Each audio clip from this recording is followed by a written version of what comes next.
Hello and welcome. स्वागत है बच्चों एक बार फिर से आप सभी के इस वीडियो में। मैं हूं विनोद मास्टर और स्वागत करता हूं आप सभी का बीनू मास यूट्यूब चैनल में। और आज सिंथेसिस क्लास में हम सीखेंगे नाउन और फ्रेज इन अपोजिशन की मदद से हम कैसे दो सिंपल सेंटेंस को जोड़कर हम एक नया सिंपल सेंटेंस बनाएंगे। तो इसमें देखिए, इसमें विशेष कुछ करना नहीं है, खाली आपको समझना है। आप बात को समझेंगे और ऑटोमेटिक आप इसको बनाते हुए चले जाएंगे। लेकिन अब यहाँ थोड़ा सा मैं आपको समझा दूं कि नाउन तो आप जानते ही हैं। फ्रेज इन अपोजिशन का मतलब, देखो अपोजिशन का मतलब होता है बगल में, बगल में। अपोजिशन का मतलब होता है बगल में। और फ्रेज का मतलब होता है शब्दों का वह समूह जिसमें सब्जेक्ट वर्ब यूनिट ना हो, यानी जिसमें कोई सब्जेक्ट वर्ब ना हो। और वैसे वाक्य को, वैसे शब्द को हम फ्रेज कहते हैं, वैसे शब्दों के समूह को हम फ्रेज कहते हैं। ठीक है, अब हम इसको कैसे बनाएंगे देखें जरा ध्यान से। ये पहला सेंटेंस देखें, Ram is the best boy in the class, he is the monitor. देखो ये, इसमें आपको यही समझना है कि जो बात हो रही होगी, जो इस वाक्य में जो भी जो बातें कही जा रही होंगी, वो किसी एक आदमी के विषय में कही जा रही होंगी। और वह आदमी का जो भी एडजेक्टिव है, जो भी क्वालिटी है, उसमें से आपको समझना है। और वो समझ गए अगर आप, तो आप 100% है कि आप वाक्य को बना लेंगे। देखिए मैं कैसे बनाता हूं। मैंने लिखा Ram is the best boy in the class, he is the monitor. ठीक, तो हम इसको कैसे बनाएंगे, लिखेंगे राम। राम राम है क्या? राम मॉनिटर है। राम द मॉनिटर, राम की क्वालिटी क्या है? राम मॉनिटर है। राम क्या है? Ram monitor, Ram the monitor. अब मैंने राम के बाद कामा लगाया। राम क्या है? राम मॉनिटर है। और उसके बाद क्या है? Is the best boy in the class, is the best boy in the class. Ram the monitor is the best boy, best boy in the class. I hope आपके समझ में आ गया होगा। दूसरा वाक्य देखें, Tulsidas was the author of the Ramayana. Tulsidas was the author of the Ramayana. He was a great poet of India. भाई तुलसीदास क्या है? तुलसीदास यहाँ देखें, तुलसीदास ने रामायण के लेखक हैं। और वह थे क्या? वह एक ग्रेट पोएट, यानी भारत के एक महान कवि थे। ठीक है, तो हम लिखेंगे Tulsidas, Tulsidas comma a great poet of India.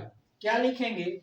A great poet of India, a great poet of India.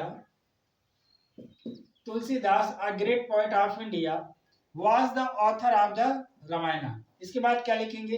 Was the author of the Ramayana, was the author of the Ramayana, of the Ramayana, was the author of the Ramayana. I hope आपके समझ में आ गया होगा।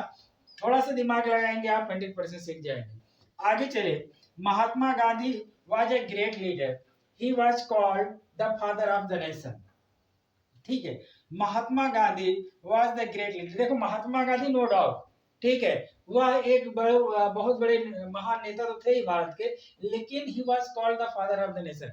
महात्मा गांधी जी का जो अगर कहा जाए इस वाक्य में एडजेक्टिव क्या है, यानी मतलब उनकी विशेषता क्या है, लोग उनको बापू कहेंगे, मतलब उनको फादर ऑफ द नेशन यानी राष्ट्रपिता के नाम से लोग बुलाते थे। ठीक है, ही वाज कॉल्ड द, उनको क्या कहा जाता था? Father of the nation. तो हम लिखेंगे महात्मा गांधी, महात्मा गांधी,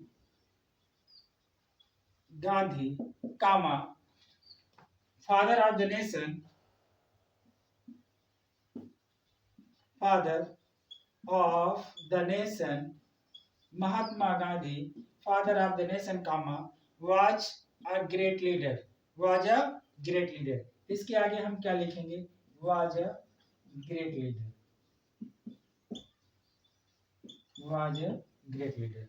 आई होप आपके समझ में आ गया होगा कि नाउन फ्रेज इन अपोजिशन में हम कैसे वाक्य को हम बनाते हैं। यहाँ देखिए फिर उसके बाद क्या लिखा हुआ है, Columbus was a famous seller, he was Italian and he discovered America. यहाँ देखिए इस वाक्य में तीन सेंटेंस है। Columbus was a famous seller, he was a Italian and he discovered America. हम इसको कैसे बनाएंगे, Columbus, Columbus a famous Italian sailor, Italian sorry, Italian sailor. Columbus a famous Italian sailor, Columbus a famous Italian sailor discovered America,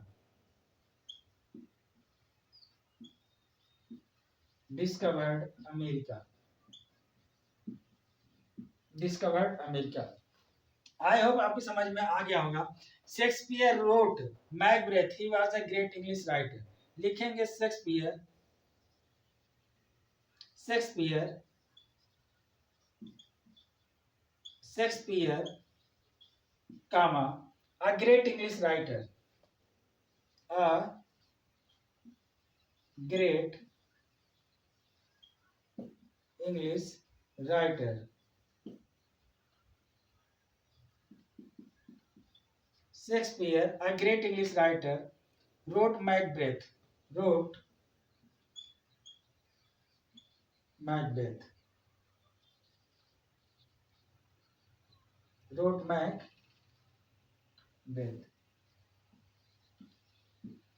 I hope आपके समझ में आ गया हो कैसे हम नाउन फ्रेज में, यानी कहा जाए नाउन फ्रेज इन अपोजिशन की सहायता से हम कैसे क्या करते हैं, हम वाक्य को हम दो सिंपल सेंटेंस को जोड़कर या फिर तीन सिंपल सेंटेंस को जोड़कर हम कैसे नया सिंपल सेंटेंस बनाते हैं। आई होप आपके समझ में आ गया होगा। देखिए यहाँ पर वाक्य को आप जरा ध्यान देखें,